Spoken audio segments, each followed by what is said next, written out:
చరిత్రను మార్చడానికి సైన్యాలు అక్కర్లేదు.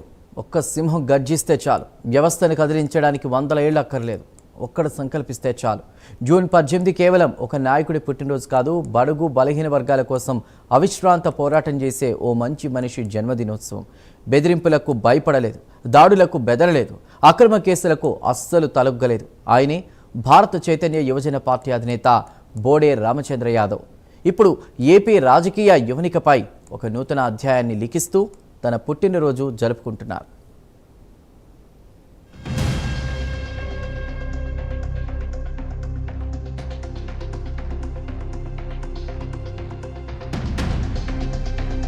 పుట్టింది సామాన్య కుటుంబంలోనేనైనా ఆయన సృష్టిస్తున్న రాజకీయ ప్రభంజనం అసామాన్యం. పుంగనూరు అరాచకాలతో అట్టుడుకుతున్న రోజుల్లో, ఫ్యాక్షన్ రాజకీయ నీడల్లో ప్రజల స్వేచ్ఛ హరించబడుతున్న తరుణంలో ఓ యువ కెరటంలా ఉవ్వెత్తున ఎగిసిపడ్డారు రామచంద్ర యాదవ్. అధికార మదంతో విర్రవీగుతున్న శక్తులకు ఎదురొడ్డి నిలబడ్డారు.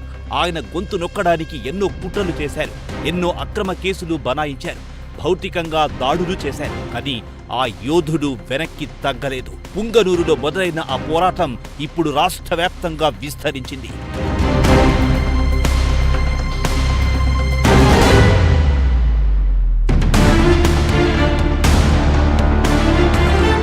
బడుగు బలహీన వర్గాలకు కావాల్సింది ఉచితాలు, రాయితీలు కాదని, ఆత్మగౌరవంతో కూడిన రాజ్యాధికారమని బలంగా నమ్మిన ఆయన బీసీవై పార్టీకి ప్రాణం పోశారు. పార్టీ పెట్టి తక్కువ కాలమే అయినా ప్రజల గుండెల్లో సుస్థిర స్థానాన్ని సంపాదించుకున్నారు. రైతు భేరీతో అన్నదాతల పక్షాన నిలిచిన, టీటీడీ పవిత్రతను కాపాడడానికి సమర శంఖం పూరించిన, కరేడు రైతుల కోసం కదం తొక్కిన ప్రతి పోరాటంలోనూ ఆయన చిత్తశుద్ధి కనిపించింది. ప్రస్తుత కూటమి ప్రభుత్వం తీసుకుంటున్న ప్రజా వ్యతిరేక నిర్ణయాలను ప్రశ్నించడంలో బీసీవై పార్టీ నిజమైన ప్రతిపక్ష పాత్రను పోషిస్తోంది.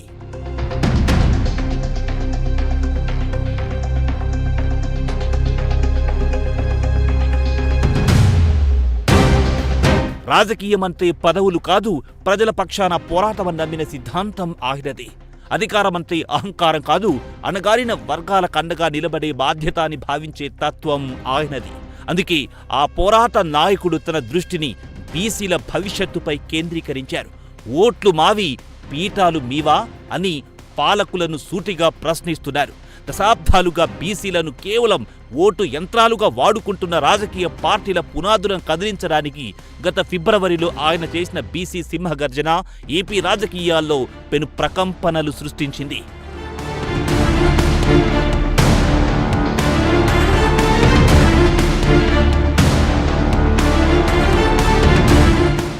ఆయన డిమాండ్లు చాలా స్పష్టంగా ఉన్నాయి.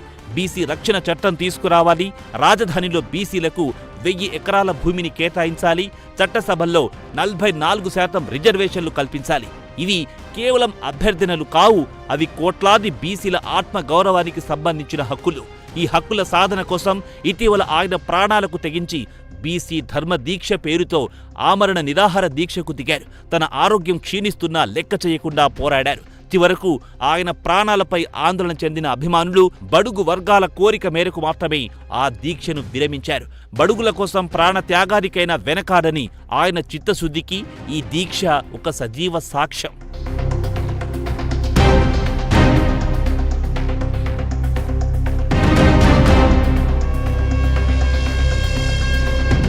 రామచంద్ర యాదవ్ పిలుపుతో బీసీ సమాజం ఇప్పుడు కులాల కంచెలను తెంచుకొని ఒకే తాటిపైకొస్తోంది. మనమంతా బీసీలం, మన నాయకుడు రామచంద్ర యాదవ్ అనే నినాదం పల్లె పల్లెనా, వాడవాడలా ప్రతిధ్వనిస్తోంది.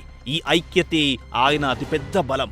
ఈ జన సమీకరణే రాజకీయ ప్రత్యర్థులకు కంటి మీద కునుకు లేకుండా చేస్తోంది. ఆయనపై పెట్టిన ప్రతి కేసు ఆయనకొక ఆయుధంగా మారింది. ఆయనపై జరిగిన ప్రతి దాడి ఆయన పోరాట పటిమను మరింత పెంచింది.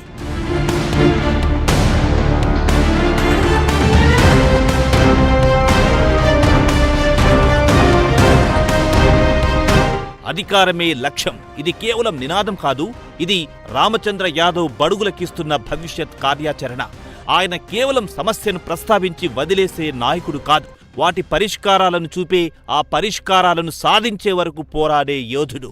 ప్రతిపక్షమంటే కేవలం విమర్శలు చేయడం కాదు, ప్రజల పక్షాన నిలబడి పోరాడడమని తన ఆచరణ ద్వారా నిరూపిస్తున్నారు. అందుకే నేడు రాష్ట్రంలో ప్రత్యామ్నాయ రాజకీయ శక్తిగా బీసీవై పార్టీ.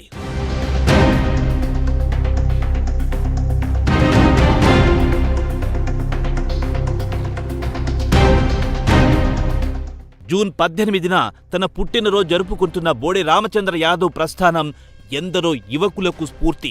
ఇలాంటి రాజకీయ నేపథ్యం లేకపోయినా కేవలం ప్రజలను నమ్ముకొని ప్రజా సమస్యలని ఆయుధంగా చేసుకుని రాజకీయాల్లో ఎలా నిలదొక్కుకోవచ్చో ఆయన నిరూపించారు. అరాచక శక్తులను, ప్రజా వ్యతిరేక విధానాలను తుదిముట్టించే వరకు, బడుగులందరికీ రాజ్యాధికారం దక్కే వరకు ఈ యోధుడి పోరాటం ఆగదు. ఆశయ సాధన దిశగా అడుగులు వేస్తున్న రామచంద్ర యాదవ్కు పుట్టినరోజు శుభాకాంక్షలు చెబుతూ ఏపీ రాజకీయాల్లో ఆయన సృష్టించబోయే నూతన అధ్యాయం కోసం వేచి చూద్దాం.